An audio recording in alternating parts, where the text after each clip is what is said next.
안녕하세요. 저는 서울에서 거주 중인 30대 초반의 여자입니다. 그동안 있었던 파란만장한 제 인생사를 들려드리고 싶어서 이렇게 조심스레 사연을 보내게 되었습니다. 저는 지금 형부와 같이 살고 있는데 긴 글이 될 수도 있겠지만 그저 한 여자의 속풀이라고 생각하고 가볍게 들어주셨으면 좋겠습니다. 저에게는 2살 차이가 나는 친언니가 한 명 있습니다. 언니는 매사 차분하고 현명했으며 성격도 참 시원시원했었죠. 똑부러지는 성격에 공부도 상당히 잘했고 얼굴도 예쁜 외모라 남자들 사이에서도 인기가 상당히 많았습니다. 더군다나 성격도 착해서 어릴 적부터 저를 살뜰히 챙겨준 언니가 제 우상이자 꿈이었던 것 같아요. 나이는 겨우 2살 차이밖에 안 되지만 어릴 적부터 언니는 제게 상당히 커다란 존재였던 것 같아 말을 잘 따르곤 했습니다. 공부를 상당히 잘하던 언니는 서울의 좋은 대학에 입학하게 되었고 그로 인해 서울에서 혼자서 자취를 시작하게 되었습니다. 그때 당시 저는 혼자 나가서 자취하며 사는 언니가 그렇게 부러울 수가 없었죠. 공부도 잘하고 대학도 좋은 곳에 가는 언니를 동경하며 저도 언니를 따라가기 위해서 이를 악물고 정말 공부를 열심히 했었습니다. 그러다 보니 저도 곧잘 성적이 잘 나왔고 그 덕분에 언니와는 다른 학교지만 나름 서울에 있는 괜찮은 4년제 대학교에 입학을 하게 됐습니다. 저는 너무 행복하고 신났었죠. 그렇게 꿈에 그리던 언니와의 자취 생활과 대학 생활이 너무 기대가 되었습니다. 부모님은 철없는 딸년이라고 핀잔을 주셨지만 내심 서울 4년제 대학에 입학한 딸들을 보며 흐뭇해하셨던 것 같습니다. 그렇게 학기가 시작되었고 저는 언니와 같이 살게 되었습니다. 대학 생활을 시작하니 이래저래 시간이 금방 지나가더라고요. 친구들도 여러 명 사귀게 되었고 술집도 처음 가보고 미팅도 하면서 너무 즐겁게 지낸 것 같아요. 그러다 언니는 졸업을 하고 대기업은 아니지만 업계에서 알아준다는 좋은 곳에 취직을 하게 되었습니다. 그리고 얼마 뒤 지금의 형부를 만나게 되었네요. 언니보다는 2살 위였으니 저하고는 4살 차이가 나는 남자였고 언니와 소개팅으로 만났다고 들었습니다. 처음 만났을 때 환하게 웃으며 내가 연희의 동생이야 라고 말하던 게 정말 엊그제 있었던 일처럼 생생합니다. 저는 언니와 같이 살고 있었기 때문에 형부와는 자주 만났어요.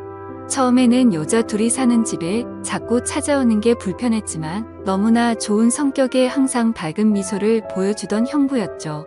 그리고 언니와 같이 어울리며 놀다 보니 언젠가부터 저도 서서히 편해지더라고요. 2사람은 항상 저를 같이 챙겨주었고 식사나 영화 그리고 술을 마실 때도 함께 했어요.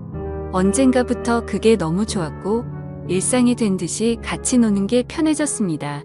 저와 형부는 아는 오빠 동생 같이 아주 편한 사이가 되었던 거죠. 그렇게 처음 겪어보는 재밌는 일상들을 만끽하였고 평범한 대학 생활을 즐기면서 별탈 없이 잘 지내고 있었습니다. 그런데 하늘이 무너질 만큼 충격적인 일이 생겨버렸죠. 어느 날 갑자기 부모님의 충격적인 사고 소식을 접해야 했습니다. 언니와 제가 사는 자취방에 오셔서 반찬이며 이것저것 가져다 주시고 시골집으로 내려가시다 차가 반파되는 큰 사고가 났습니다. 여자들끼리 사는 집이 이게 뭐냐며 투덜거리셨던 엄마 애들한테 잔소리 그만하라는 아빠 그 모습이 마지막 모습이셨어요. 부모님 2분 다 그 사고로 인해 돌아가시게 되었습니다. 저희 자매는 너무나도 슬픈 그 현실을 어린 나이에 모두 받아들여야만 했습니다. 형부는 장례식장에서 언니의 남자친구라고 주변 분들에게 소개를 하였고 저희 부모님의 마지막 장지까지 함께 해주었습니다. 목 놓아 울다가 너무 힘들어 지치면 형부가 달래주었고 무엇이라도 먹으라며 밖에서 죽까지 사와서 저희들을 챙겨줬었죠. 형부에게 너무 고마웠고 그때부터 많이 의지가 되었던 것 같아요. 그렇게 부모님을 보내드리고 나니 저희는 졸지의 고아가 되어버린 거나 마찬가지인 상황이 되었습니다. 그렇게 힘든 시기에 겨우겨우 버티면서 대학 생활을 마치고 졸업을 하게 된 저에게도 어느 날 한 남자가 다가오게 되었습니다. 이 남자가 바로 제 전 남편입니다. 부모님이 돌아가시고 형부와 언니에게 많이 위로받고 기대면서 살았지만 그걸로 제 마음이 채워지기에는 부족했었나 봐요. 자상하게 다가와서 제 말을 잘 들어주던 그 남자와 연애를 하게 되었고 저는 자연스럽게 그 남자에게 제 삶을 기대고 많이 의지하게 되었었죠. 그러다 보니 집에 들어가지 않고 외박을 하는 횟수도 점점 늘게 되었고 안 그러던 제가 갑자기 그런 모습을 보이게 되자 언니와 형부에게 혼도 많이 났었습니다. 그러던 중 저는 그만 사고를 치고 말았습니다. 어리다면 어린 그 나이에 혼자 임신을 하게 되었던 거죠. 지금 생각해보면 정말 미친 짓이라 생각하고 있고 그 시간을 되돌리고 싶은 심정입니다. 물론 지금 제 인생 누구보다 소중한 제 딸아이가 없길 바란다는 뜻이 아니고 전 남편만 되돌리고 싶습니다. 하지만 그때 당시에는 그 남자를 많이 의지했고 사랑했었기에 미래가 행복할 거라 꿈꾸고 아이를 낳자고 마음먹었습니다. 그렇게 저희는 예정에 없었던 결혼을 급하게 하기로 한 거였죠. 그래서 저는 언니와 형부에게 이 사실을 알렸고 정신이 있는 거냐며 많이 혼났었던 것 같습니다. 잘 살 테니 걱정하지 말라고 얘기를 계속 해줬지만 그게 말처럼 쉽게 될 리 없다는 걸 잘 알고 있는 두 사람은 저를 많이 설득하려고 했죠. 하지만 뱃속에 제 아이가 있었기에 되돌릴 수 없다는 걸 모두가 알았고 결국 제 의견을 따라서 결혼을 진행하게 되었습니다. 그러나 상견례부터 참 쉽지 않더군요. 그날부터도 많은 일이 있었습니다. 언니와 형부가 상견례 자리에 나와주었고 어른은 없냐며 대놓고 무시하던 시내.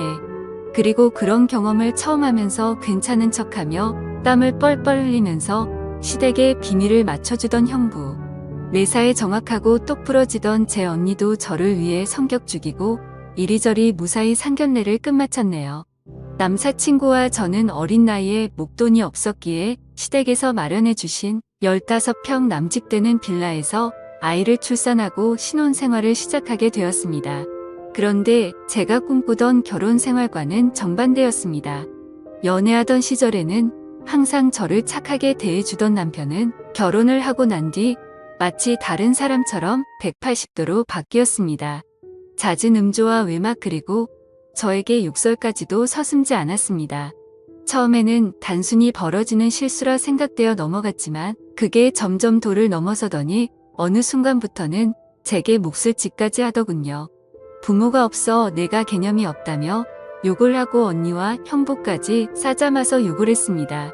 어리다면 어린 나이에 그 얘기를 듣고 있자니 서름에 복박쳐서 아이를 안고 많이 울었던 것 같아요. 하지만 저는 언니와 형부에게 제 상황을 이야기하지 못했습니다. 잘 살겠다고 큰 소리 뻥뻥 치고 강행했던 이 결혼. 지금 제가 이런 대접을 받고 힘들게 산다는 사실을 안다며 언니와 형부가 너무 슬퍼할 걸 잘 알았거든요. 그렇게 저는 힘든 하루하루를 살아가던 중 언니와 형부는 결혼을 하게 됐습니다. 저는 그 당시 많이 힘들고 지친 마음이었지만 누구보다 그 둘의 결혼을 축복했기에 밝게 웃으며 축하해 주었습니다.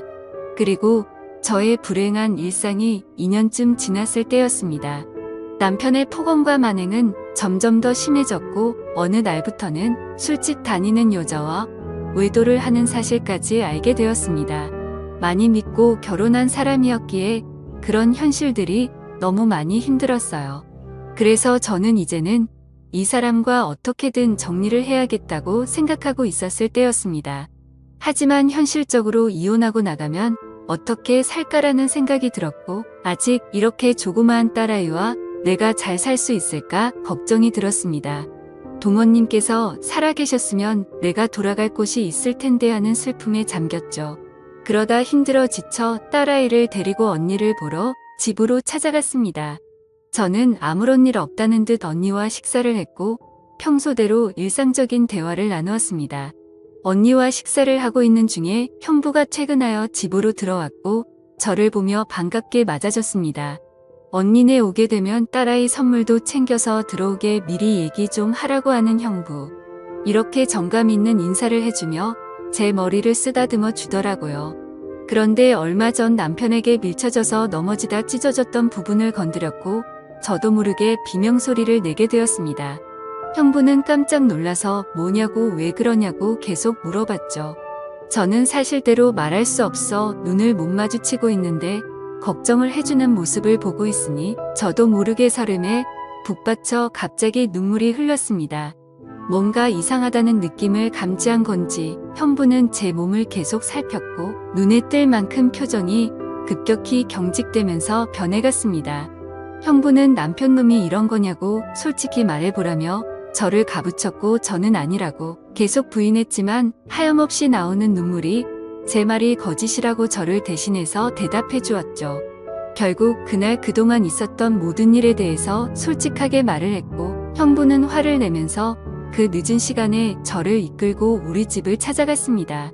술을 좀 했는지 소파에 누워서 뒹굴고 있는 남편을 사정없이 멱살을 잡고 흔들기 시작했습니다. 네가 사람 새끼냐고 어떻게 여자한테 그럴 수 있냐며 계속 욕을 했죠. 남편은 그러다 넘어지면서 바닥에 부딪혔고 악을 쓰며 소리를 질렀습니다. 형부는 그때부터 정신이 조금 들었는지 잠시 숨을 고르더라고요. 일단 이 상황이 정리가 되어야 할 것 같아 형부를 밖으로 데리고 나가려 하는데 갑자기 남편에게 무릎길을 꿇으면서 이야기를 했습니다. 우리 처자 어디 가서 이런 대접 받을 아이 아니라고 제발 잘 존대해주면 안 되겠냐고 내가 실수해서 다쳤으니 속 풀릴 때까지 자신을 때리라고 하더군요. 제발 부탁을 한다면서 말이죠. 남편은 그런 형부와 울고 있는 나에게 지금까지 해왔던 것, 그 이상의 온갖 욕설을 뱉으며 경찰에 신고를 했습니다. 경찰이 와서 일단 상황은 종료되었지만 절대 합의는 하지 않겠다는 남편 때문에 형부는 결국 재판까지 받게 되었습니다. 자세한 내용은 형부가 절대 말해주지 않아 그 후 어떤 처벌이 이루어졌는지는 지금도 잘 모르겠습니다. 그런 상황을 겪은 뒤도 저는 확실히 남편과 정리를 할 수 있었고 이도 저도 갈 곳이 없던 저와 딸아이에게 언니와 형부는 손을 내밀어 주었습니다. 그렇게 염치는 없었지만 어쩔 수 없는 상황이었던 저는 결국 언니와 형부와 같이 살게 되었고 차근차근 그동안의 일들을 정리하고 이혼 준비를 하게 됐습니다. 이혼 과정이 생각보다 참 복잡한 게 많더라고요. 저 때문에 속이 많이 상했던 형부는 저에게 걱정 말라며 많이 도와주었습니다. 너무 힘들었던 제게는 그때 형부와 언니에게 너무 고마웠어요. 그리고는 예전 처음 형부를 만났을 때처럼 저와 언니 그리고 형부 거기에 제 딸아이까지 나름 행복한 생활로 돌아올 수 있었습니다. 딸아이는 아주 어려서 그간의 일들을 전혀 인지하지 못합니다. 마냥 이 상황이 당연한 일상인 듯 해맑게 커가고 있었습니다. 어쩌면 다행이었죠. 이때쯤 아이가 3살이 되어 어린이집에 보낼 수 있었고 저도 작지만 경제활동을 할 수 있게 되었습니다.